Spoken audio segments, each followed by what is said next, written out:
세계 1위가 가장 먼저 망하는 나라, 1등이 도망쳐야 살 수 있는 이상한 나라가 있습니다. 한 남자의 하루가 이 영상의 시작입니다. 2023년 9월 상하이 외곽의 한 골목입니다. 아침에 출근했던 남자가 오후에 돌아와 보니 회사가 사라져 있었습니다. 간판도 없었습니다. 쇼룸에 차들도 없었습니다. 직원도 없었습니다. 그 남자가 전날 밤 계약서에 도장을 찍었던 전기차 딜러십이었습니다. 중국인들은 이런 현상을 파오로라고 부릅니다. 번역하면 도망치다입니다. 하룻밤 사이에 회사가 통째로 사라지는 일이 중국 전기차 업계에서 반복되고 있습니다. 그런데 이상합니다. 중국 전기차는 세계 1위 아니었나요? 일본 반도체는 한때 전 세계 시장의 절반을 지배했던 나라 아니었나요? 성공의 정점에서 가장 먼저 무너지는 이 역설적인 광경. 세계에서 가장 화려하게 성장한 두 나라가 동시에 가장 빠르게 흔들리고 있습니다. 그리고 그 두 거인이 내려앉은 자리에 조용히 올라서고 있는 나라가 있습니다. 인구 5천만, 자원 한 줄기 없는 전쟁의 폐허 위에 세워진 대한민국. 오늘 영상은 단순한 경제 이야기가 아닙니다. 거인이 무너지고 새로운 강자가 등장하는 이야기입니다. 그리고 그 한가운데에 지금 우리가 서 있습니다. 세 가지 질문에 답해드리겠습니다. 왜 중국과 일굴은 동시에 흔들리는가? 미국은 왜 지금 한국을 선택하는가? 한국은 정말 이 판에서 이길 수 있는가? 끝까지 보시면 내일부터 경제 뉴스가 달라 보이실 겁니다. BYD 주가가 하늘을 뚫던 날 상하이 외곽에서는 왜 전기차 무덤이 생겼을까요? 2023년 상하이 모터쇼는 그 어느 때보다 화려했습니다. 전 세계 자동차 기자들은 일제히 같은 헤드라인을 뽑았습니다. 중국 전기차 드디어 테슬라를 넘었다. BYD 주가는 사상 최고치를 치었고 전 세계 투자자들이 환호했습니다. 그런데 바로 그날 밤 드론 영상 하나가 중국 SNS에 퍼지기 시작했습니다. 드넓은 공터에 신차들이 빼곡히 주차되어 있었습니다. 수천 대. 번호판도 없고 오너도 없습니다. 판매 기록만 있는 차들이었습니다. 중국 언론은 이 장면을 전기차 무덤이라고 불렀습니다. 도대체 어떻게 이런 일이 가능할까요? 이제 숫자로 보겠습니다. 중국 전기차 업체들은 실적을 부풀리기 위해 자사 직원이나 유령 회사에 차를 팔았습니다. 판매 완료 처리를 한 뒤 그 차들은 창고와 공터에 그대로 쌓였습니다. 업계에서는 이 차들을 0km 중고차라고 부릅니다. 품질 문제는 더 심각합니다. 전자식 문 시스템이 사고 중 오작동해 탑승자가 빠져나오지 못하는 사건이 이어졌습니다. 중국 소비자들은 이 차들을 달리는 관짝이라고 불렀습니다. 신차인데 타기가 무섭다는 뜻입니다. 가격 조작, 실적 부풀리기, 품질 논란. 이 세 가지가 동시에 터지면 어떻게 될까요?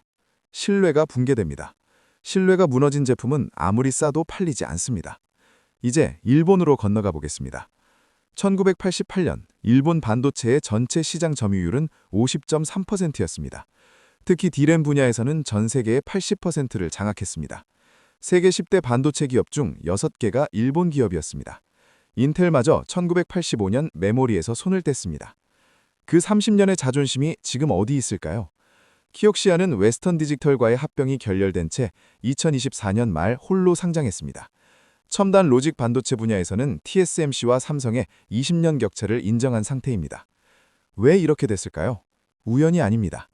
1990년대 미일 반도체 협정으로 일본은 자국 시장을 강제로 개방해야 했습니다. 엔화 강세가 이어졌고 기업들은 수직 계열화에 매달리다 유연성을 잃었습니다. 삼성이 치고 들어온 건 일본이 스스로 만들어준 틈이었습니다. 두 산업이, 두 나라에서 동시에 흔들리고 있습니다. 이게 우연이 아니란 걸 보여드립니다. 손해를 보면서도 계속 파는 게 말이 될까요? 됩니다. 멈추면 죽으니까요.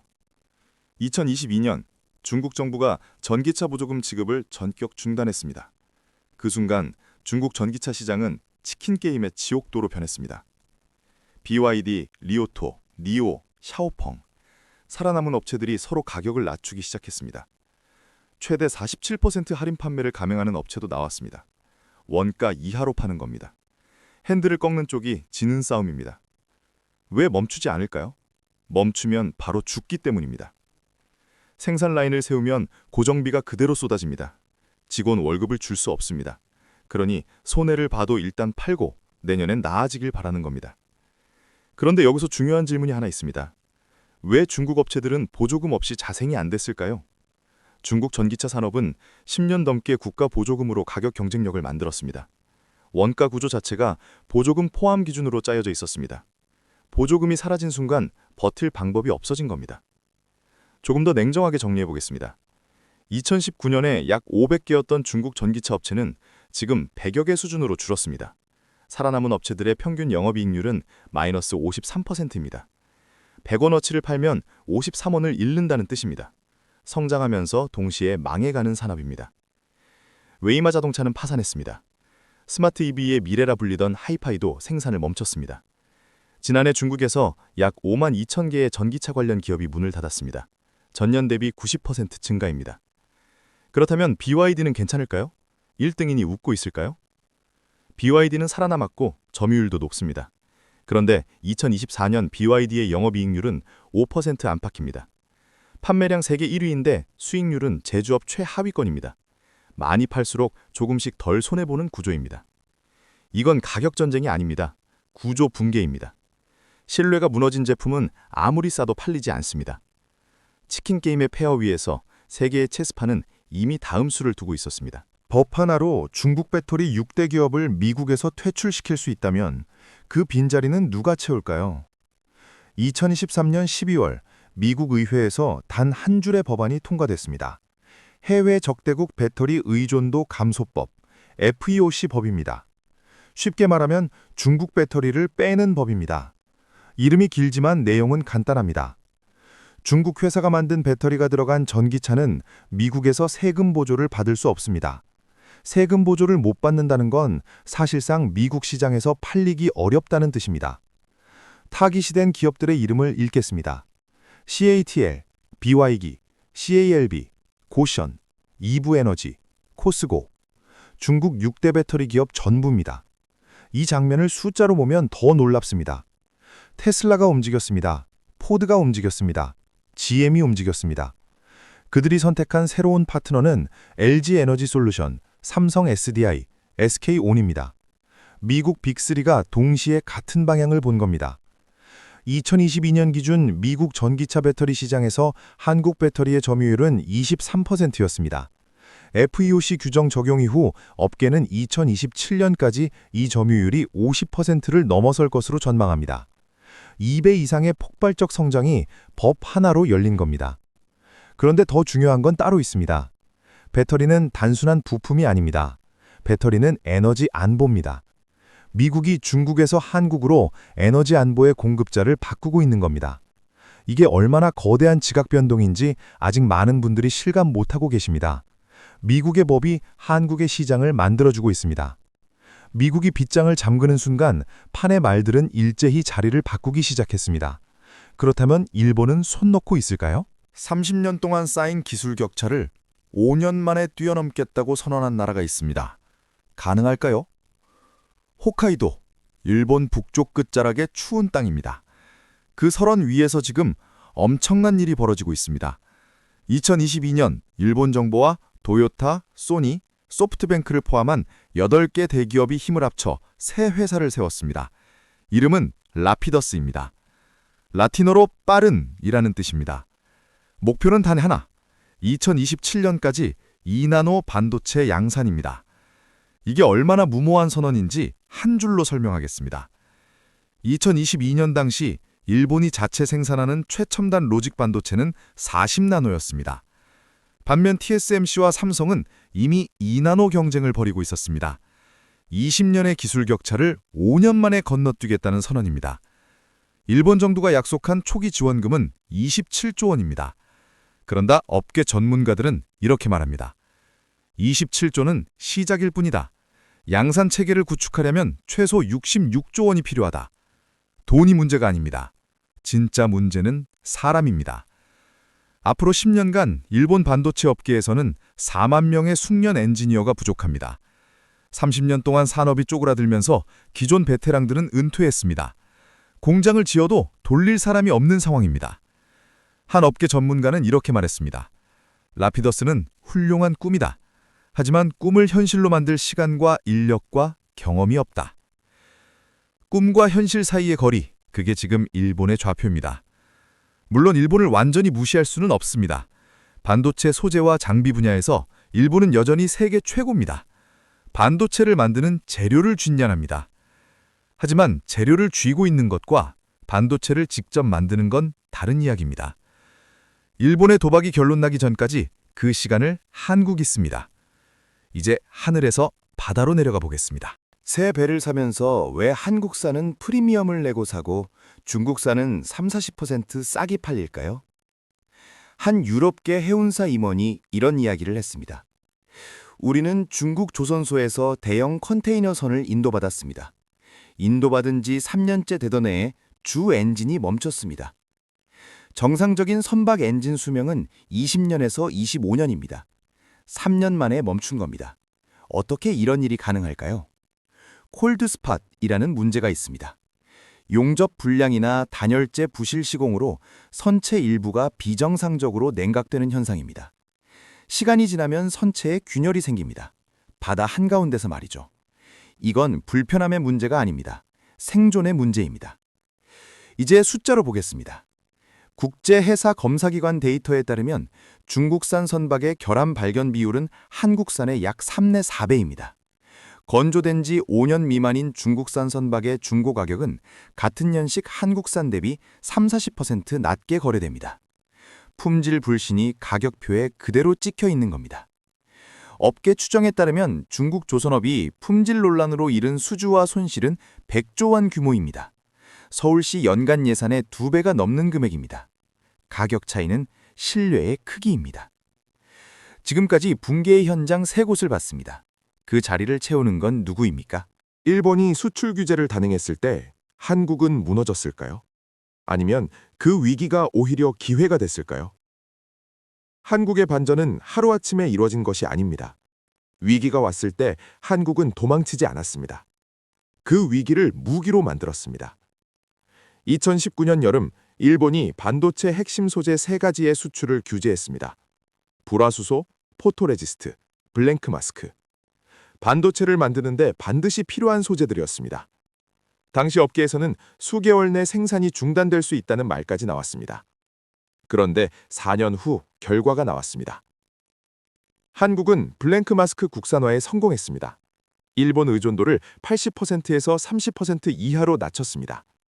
2024년 기준 반도체 소재 전체 국산화율이 50%를 돌파했습니다. 규제가 오히려 기술 독립의 계기가 된 겁니다. 솔브레인, 동진세미캠, SK머티리얼즈.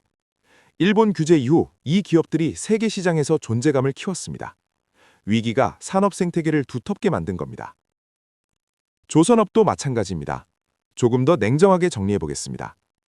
중국이 저가 공세로 시장을 쓸어 담을 때 한국은 방향을 바꿨습니다. 우리는 아무 배나 만들지 않겠다. LNG 운반선, VLCC, 초대형 원유선, 암모니아 운반선. 기술이 없으면 만들 수 없는 선박에 집중했습니다. 2024년 기준 LNG 운반선 시장에서 한국의 점유율은 94%입니다. 사실상 독점입니다. 중국이 저가로 아무리 공격해도 기술이 없으면 이 시장에 들어올 수 없습니다. 배터리 분야는 더 극적입니다. 삼성 SDI는 전고체 배터리 2027년 양산을 목표로 업계 최선도 로드맵을 달리고 있습니다. 전고체 배터리는 기존 액체 전해질을 고체로 바꾼 것입니다. 화재 위험이 거의 없고 에너지 밀도가 훨씬 높습니다. 전기차의 게임 체인저입니다. 그리고 여기서 끝이 아닙니다. 미 해군이 움직였습니다. 노후화된 미국 군함을 수리 정비하는 MRO 사업에서 미국은 한국 조선사들과 손을 잡았습니다. 미국의 군사력을 유지하는데 한국의 손이 필요해진 겁니다. 이건 단순한 비즈니스가 아닙니다. 동맹의 심화입니다. 위기는 한국이 무기를 만들어내는 가장 익숙한 환경입니다. 배터리, 반도체, 조선. 그런데 여기에 4번째가 있습니다. 한국이 유럽에 무기를 팔고 있습니다. 2022년 러시아가 우크라이나를 침공했습니다. 유럽은 충격을 받았습니다. 전쟁이 먼 이야기가 아니었습니다. 유럽 각국은 서둘러 무기를 사기 시작했습니다. 그런데 유럽의 무기 공장들은 수요를 따라잡지 못했습니다. 그 틈을 파고든 나라가 한국이었습니다. 폴란드는 K2 전차 980대를 계약했습니다. 루마니아, 노르웨이, 호주까지 K9 자주포 수출 계약이 이어졌습니다. 2023년 한국의 방산 수출액은 약 140억 달러, 우리 돈으로 18조 원입니다. 2022년 대비 1년 만에 2배 가까이 뛰었습니다. 세계 방산 수출국 순위에서 한국은 2023년 처음으로 9위에 올랐습니다. 10년 전만 해도 20위권 밖이었습니다. 이게 단순한 성장이 아닙니다. 산업 지형의 변화입니다. 왜 한국 무기가 팔리는 걸까요? 미제보다 싸고 중국제보다 믿을 수 있습니다. 그리고 납기가 빠릅니다. 유럽 업체들이 3, 5년을 요구할 때 한국은 1, 2년 안에 납품했습니다. 속도가 신뢰가 된 겁니다. 배터리, 반도체 소재, 조선, 그리고 방산. 이 네 가지 산업이 동시에 상승하는 나라가 지금 지구 위에 몇 개나 있을까요? 한국이 지금 그 자리에 있습니다. 그런데 이 모든 흐름을 가능하게 한 더 큰 구조가 있습니다. 미국이 세계 공급망을 새로 그리고 있습니다. 미국이 중국을 공급망에서 분리하려 할 때 가장 필요한 나라는 어디일까요? 지금 미국은 세계 공급망을 새로 그리고 있습니다. 그 그림의 핵심 논리는 단순합니다.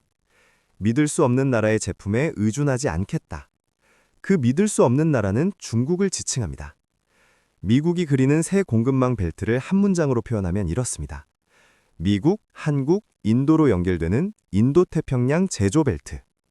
미국이 설계하고 한국이 핵심 부품을 만들고 인도가 조립하는 구조입니다. 이 구조에서 중국은 어떻게 됩니까? 세계 최대 소비 시장인 미국에 접근하는 경로가 차단됩니다. 중국이 그토록 두려워하던 봉쇄가 서서히 현실이 되어 가고 있습니다. 그런데 중국을 과소평가하면 안 됩니다. 이 판은 아직 끝나지 않았습니다. CATL은 헝가리와 스페인의 유럽 공장을 직접 짓고 있습니다. BYD는 태국과 브라질에서 빠르게 성장하고 있습니다. 미국과 유럽에서의 퇴출이 글로벌 퇴출은 아닙니다. 그래서 한국이 더 빠르게 움직여야 합니다. 이 벨트에서 한국의 위치를 보십시오. 배터리, 반도체 소재, 조선, 방산. 미국이 중국에서 독립하려면 반드시 한국이 필요합니다. 이건 한국이 미국에 을로 의존하는 관계가 아닙니다. 상호 필요에 의한 전략적 파트너십입니다. 여기에 또 하나의 거대한 물결이 겹칩니다. AI 데이터 센터입니다. 전 세계적으로 데이터 센터 수요가 폭발하고 있습니다. 그 전기를 저장하는 장치가 ESS, 에너지 저장 시스템입니다. 2024년 글로벌 ESS 시장은 약 70조 원입니다. 2030년에는 300조 원을 넘어설 전망입니다. 4배 성장입니다. 이 시장에서도 CATL이 퇴출 압력을 받는 지금 한국 배터리 3사가 가장 유력한 대안입니다. 전기차 배터리, 전고체 배터리, ESS 배터리, LNG 운반선, 반도체 소재, 방산. 모든 퍼즐이 한 방향을 가리키고 있습니다. 판이 바뀔 때는 반드시 새로운 강자가 등장합니다. 지금 그 자리가 비어 있습니다. 52년 전에도 거인이 흔들렸습니다. 그리고 한국은 그 틈에서 도약했습니다. 1974년입니다. 1차 오일 쇼크의 충격이 전 세계를 강타했습니다. 일본 경제가 흔들렸습니다. 미국 제조업이 타격을 받았습니다. 그 혼돈의 한가운데서 전쟁의 폐허 위에 세워진 가난한 나라 하나가 중동 건설 시장에 뛰어들었습니다. 그 나라가 받아온 외화가 이후 한국 산업화의 종잣돈이 됩니다. 지금으로부터 52년 전 이야기입니다. 그런데 2026년 우리는 놀랍도록 비슷한 기시감을 느끼고 있습니다. 거인이 흔들리는 틈에서 기회를 잡는다. 남들이 물러날 때 더 깊이 파고든다. 이것이 한국 경제 성장의 DNA였고 지금도 그 DNA가 작동하고 있습니다. 조금 더 냉정하게 정리해 보겠습니다. JP모건은 한국의 배터리, 조선, 반도체 소재 산업이 글로벌 공급망 재편의 최대 수혜국이 될 가능성이 높다고 평가했습니다. 시티그룹은 한국 방산 및 조선업의 향후 10년 성장 잠재력에 탁월이라는 평가를 붙였습니다. 세계에서 가장 냉정한 존이 한국을 향하고 있습니다. 위기를 아는 자만이 기회를 잡습니다. 한국의 리스크도 솔직하게 짚겠습니다. 반도체는 삼성과 SK에 지나치게 집중되어 있습니다. 배터리 3사는 아직 미국 보조금 의존도가 높습니다. 조선업은 인력 고령화라는 구조적 문제를 안고 있고 대중국 수출 의존도도 여전히 높습니다. 이 리스크들을 모르면 기표도 모르는 겁니다. 그러나 구조적 흐름을 보십시오. 공급망 재편, 중국 배터리 퇴출, 고부가 선박 독점, AI 인프라 폭발, 방산 수출 급등, 이 5가지 흐름이 동시에 한국을 향하는 시기는 역사적으로 지금이 처음입니다. 마지막으로 이 말을 드리고 싶습니다. 멈추는 순간 추월당한다. 한국이 지금까지 살아남은 이유는 멈추지 않았기 때문입니다. 일본의 수출 규제가 왔을 때 국산화로 반전시켰습니다. 중국의 저가 공세가 왔을 때 고부가 시장으로 피벗했습니다. CATL이 퇴출되는 사이 K배터리가 그 자리를 채웠습니다. 유럽이 무기 부족에 허덕이는 사이 K방산이 그 자리를 채웠습니다. 거대한 체스판 위에서 한국은 지금 폰에서 퀸이 되어가는 과정에 있습니다. 퀸은 체스에서 가장 강한 말입니다. 모든 방향으로 움직일 수 있습니다.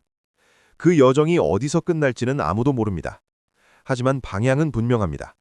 그리고 우리는 지금 그 역사적인 전환점 위에 서 있습니다. 지금 당장 주식 종목을 바꾸라는 이야기가 아닙니다. 포트폴리오를 재구성하라는 이야기도 아닙니다. 적어도 뉴스에서 CATL, FEOC, 라피더스, K방산이라는 이름이 보일 때 오늘 이야기로 한 번 더 떠올려 보셨으면 합니다. 개인 투자자라면 ESS, K배터리, 고부가 선박, 방산이라는 키워드를 기억하십시오. 직장인이라면 배터리, 반도체, 조선, 방산이 한국에서 어떤 고용을 만들어내는지 주목하십시오. 연금 가입자라면 공급망 재편이 10년 뒤 한국 경제의 체력을 어떻게 바꿔놓을지 생각해 보십시오. 이제 이 판 위에서 어떤 선택을 할지는 여러분의 몫입니다. 아시아 경제의 판이 바뀌고 있습니다. 그리고 그 한가운데 우리가 있습니다. 오늘 영상이 도움이 되셨다면 구독과 좋아요, 알림 설정 부탁드립니다. 지금까지 충격 경제학이었습니다. 시청해 주셔서 감사합니다.